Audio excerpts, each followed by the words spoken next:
বাইরের মানুষের কাছে এটা শুধু একটা বালতি, কিন্তু মেয়েটির কাছে এটা বাঁচার একটা উপায়। সে বালতিটা তুলে নিল, ভালো করে দেখল, তারপর হাতলটা খুলে ফেলল। সেটা পায়ের নিচে রেখে জোরে ভেঙে দিল হাতলটা। হাতলটা ভেঙে দুটুকরো হয়ে গেল এবং ধারালো হয়ে গেল। এটা এখন একটা অস্ত্র। এদিকে যে লোকটা তাকে বন্দি করে রেখেছে সে অজ্ঞান করার ওষুধ বানাচ্ছিল। লোকটার একটা অদ্ভুত অভ্যাস আছে। সে একা একা ঘুরতে আসা মেয়েদের ধরে, তারপর তাদের হাঙরকে খাইয়ে দেয়, আর এই দৃশ্য ভিডিও করে রাখে। তার কাছে এমন ২-৩ ডজন ভিডিও আছে। এর থেকে বোঝা যায় কত মানুষ তার হাতে মারা গেছে। খুব শীঘ্রই আরও একটা ভিডিও তৈরি হতে যাচ্ছে, কারণ বন্দি থাকা মেয়েটি তার পরবর্তী শিকার। কিন্তু লোকটা জানে না মেয়েটি ঘুমানোর ভান করছে। তার হাতে এখন সেই প্লাস্টিকের হাতড়টা আছে। সে লোকটার অপেক্ষা করছে। লোকটা যখন মেয়েটিকে ইঞ্জেকশন দিতে ঘুকল, লোকটার মাথা খাটের সাথে ধাক্কা লাগার সাথে সাথে সে অজ্ঞান হয়ে গেল। মেয়েটি জানে সে যে কোনো সময় জেগে উঠতে পারে, তাই সে দ্রুত লোকটার শরীর থেকে চাবি নিল, নিজের হাত খুলে ফেলল। পালানোর আগে সে একটু ইতস্তত করল। লোকটা ছুরিটা নিতে চাইল, কিন্তু লোকটা এত তাড়াতাড়ি জেগে উঠবে সে তা ভাবেনি। মেয়েটি জানে সে লোকটার সাথে পারবে না। সে দ্রুত সামনের দিকে দৌড়াতে লাগল, কিন্তু এক পা পিছিয়ে পড়ল। তার পায়ে ইঞ্জেকশন লেগে গেল। মেয়েটি দ্রুত লোকটাকে লাথি মেরে ফেলে দিল, তারপর ড্রাইভিং কেবিনে ঢুকে পড়ল। সে সাহায্যের জন্য চিৎকার করল, কিন্তু তারা গভীর সমুদ্রে ছিল আর তখন রাত। কেউ সাড়া দিল না। সে এরপর ডেকে গেল, দূরের নৌকাগুলোকে ডেকে চিৎকার করল, কিন্তু দূরত্ব অনেক বেশি ছিল। কেউ তাকে দেখতে পেল না। বিকৃত মানসিক লোকটা এগিয়ে আসছে, তার হাতে একটা ছুরি। মেয়েটির জেতা কোনো সম্ভাবনা নেই। সে একটা সংকীর্ণ গলির মধ্যে আটকে পড়ল। সে লোকটার ক্যামেরাটা তুলে নিল।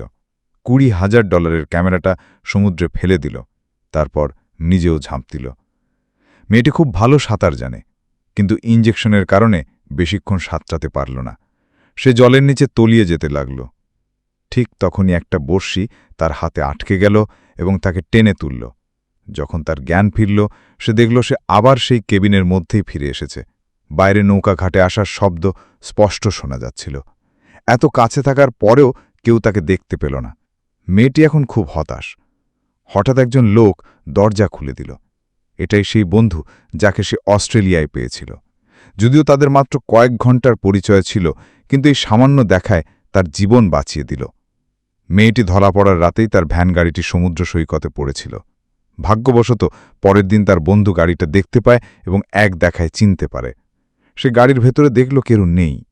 তাকে ফোন করতে চাইল, কিন্তু দেখল তার মোবাইল গাড়ির ভেতরেই পড়ে আছে। প্রথম দিকে বন্ধুটি কিছু সন্দেহ করেনি। পরে দেখল পুলিশ মেয়েটির গাড়িটা টেনে নিয়ে যাচ্ছে। তখন সে বুঝল কিছু একটা হয়েছে, কারণ একজন ভবঘুরে মেয়ের কাছে গাড়িটা তার জীবন। সেটা এমনি এমনি ফেলে যাবে না। তাই তার বন্ধু দ্রুত থানায় গিয়ে অভিযোগ করল, কিন্তু অনেক খোঁজাখুঁজির পরেও তাকে খুঁজে পাওয়া গেল না, কারণ সে তখন গভীর সমুদ্রে ভাসছিল। এরপর তার বন্ধু ওয়েবচোয়াজ নামের একটা ওয়েবসাইট খুলল। এই ওয়েবসাইটে ক্যামেরা থেকে সমুদ্র সৈকত দেখা যায়। সেসব ভিডিও দেখল। অবশেষে মেয়েটির গাড়িটা দেখতে পেল। একই সাথে সে আরেকটা সন্দেহজনক গাড়িও দেখতে পেল। গাড়িটার গায়ে হাঙরের চিহ্ন আঁকা ছিল। এটাই শেষ গাড়ি ছিল যা মেয়েটির গাড়ির পাশে এসেছিল। এই চিহ্ন দেখে বন্ধুটি লোকটার তথ্য খুঁজে বের করল। লোকটা একটা পর্যটন ব্যবসা চালায়, যার নাম স্যালন ডাইভিং। সেখানে পর্যটকদের হাঙরের খাঁচার ভেতরে দেওয়া হয় এবং তারা হাঙর দেখতে পায়। তবে পর্যটকদের জলে নামানোর আগে লোকটা তাদের একটা প্রশ্ন করত, তুমি কি একা এসেছ? যদি কোনো মেয়ে একা আসত তাহলে সে তার শিকারে পরিণত হতো। মেয়েটি ক্যামেরা ফেলে দেওয়ার কারণে লোকটা নতুন ক্যামেরা কিনতে গিয়েছিল। এই সুযোগে তার বন্ধু লোকটার নৌকাটা খুঁজে পেল। সে জানত না মেয়েটি নৌকায় আছে কিনা, তাই সে বুদ্ধি করে ডেকের ওপরে শুয়ে পড়ল, ভেতরের আওয়াজ শোনার চেষ্টা করল। ঠিক তখনই মেয়েটি সাহায্যের জন্য চিৎকার করছিল। সে বন্ধু সেটা শুনতে পেল। সে একটা বড়শি দিয়ে কাঁচটা ভেঙে ফেলল এবং বন্দি মেয়েটিকে খুঁজে পেল। মেয়েটিকে খুঁজে পেলেও বিপদ কাটল না। মেয়েটির হাতে হাত কড়া ছিল। এটা খোলার জন্য কিছু দরকার। তার বন্ধু প্রথমে পুলিশকে ফোন করল আর অন্য উপায় খুঁজতে লাগল, কিন্তু ফোনটা চালু হতেই লোকটা ফিরে এলো। তার বন্ধু লোকটার সাথে পারল না। পুলিশকেও খবর দিতে পারল না, বরং নিজেও অনেক মার খেল। তার বন্ধু নতুন ক্যামেরা দিয়ে লোকটার মাথায় আঘাত করল এবং বড়শি দিয়ে তাকে মাটিতে শক্ত করে চেপে ধরল। তার গলা শক্তভাবে ধরা ছিল, তাই সে বেশিক্ষণ প্রতিরোধ করতে পারেনি। ঠিক তখনই পাশের নৌকার মালিক এগিয়ে এলো। সে ভাবল লোকটা বিপদে পড়েছে। সে জানত না তার প্রতিবেশী একজন বিকৃত মানসিক। তার এই দয়ায় এক ভুল ডেকে আনল।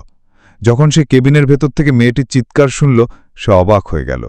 কিন্তু কিছু বোঝার আগে লোকটা ছুরি দিয়ে মেরে ফেলল। এরপর বন্ধুকেও কেবিনে বন্দি করা হলো। লোকটা তাকে সবার আগে হাঙরের খাবার বানাতে চাইল।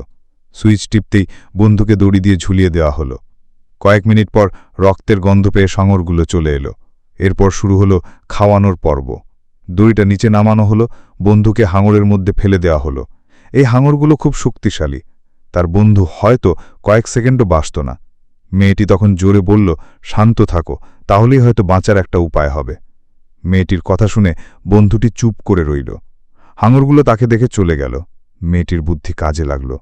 লোকটা খুব হতাশ হল। তাকে আবার উপরে তুলে নিল। উপরে তুলতেই লোকটা তার শরীরে ছুরি দিয়ে কয়েকটি আঘাত করল, যেন রক্তের গন্ধে হাঙরগুলো কামড়াতে আসে। এরপর আবার সমুদ্রে ফেলে দেওয়ার প্রস্তুতি নিল। কিন্তু ঠিক তখনই একটা উদ্ধারকারী হেলিকপ্টার চলে এলো। লোকটা তার পরিকল্পনা বাদ দিল এবং হেলিকপ্টার চলে যাওয়ার পর আবার শুরু করার জন্য তাদের দুজনকে কেবিনে আটকে রাখল। তার বন্ধুর অবস্থা দেখে মেয়েটি আবার পালানোর কথা ভাবল। সে তার নিজের বুড়ো আঙুরটা ভেঙে ফেলল, যাতে হাত থেকে বেরিয়ে আসতে পারে। লোকটা কেবিনে আসতেই দেখল সে নেই, খাটে শুধু একটা কাটা আঙুল পড়ে আছে। মেয়েটি তখন দরজার পেছনে লুকিয়েছিল। লোকটা অসাবধান ছিল, সে তাকে কেবিনের ভেতরেই আটকে দিল। লোকটা দরজা খুলে বাইরে এলো। সে দেখল মেয়েটি অনেক দূরে চলে গেছে এবং প্রায় তীরের কাছে পৌঁছে গেছে। কিন্তু লোকটা একটা স্পিডবোট নিয়ে এলো এবং মেয়েটিকে আবার ধরে ফেলল। মেয়েটির শেষ আশা ভেঙে গেল। তাকে আবার নৌকায় নিয়ে আসা হলো। লোকটা তার বন্ধুকে একটা সিটে বেঁধে রাখল, যেন সে দেখতে পায় কিভাবে মেয়েটিকে হাঙর খায়।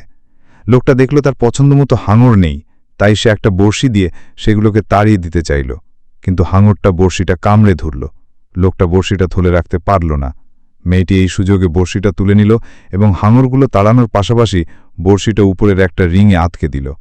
সে যদি উপরে উঠতে পারে তাহলে দড়িটা খুলতে পারবে। মেয়েটি দ্রুত সাঁতরাতে লাগল এবং নৌকার অন্য পাশ দিয়ে উপরে উঠে এলো। সে ডেকের ওপর থেকে একটা ফিশিং বন্দুক নিল এবং পিছন দিক থেকে এসে তার বন্ধুর ওপর সেই একই কৌশল ব্যবহার করল। লোকটা জলে পড়ার সাথে সাথে একটা হাঙর তাকে কামড়ে ধরল। এভাবেই সে তার নিজের জালে নিজেই ধরা পড়ল। এভাবেই গল্পটি শেষ হয়ে যায়। এর পরবর্তী ভিডিওটি আরও ভয়ঙ্কর হতে চলেছে, তাই সাবস্ক্রাইব করে রাখুন। ধন্যবাদ সবাইকে।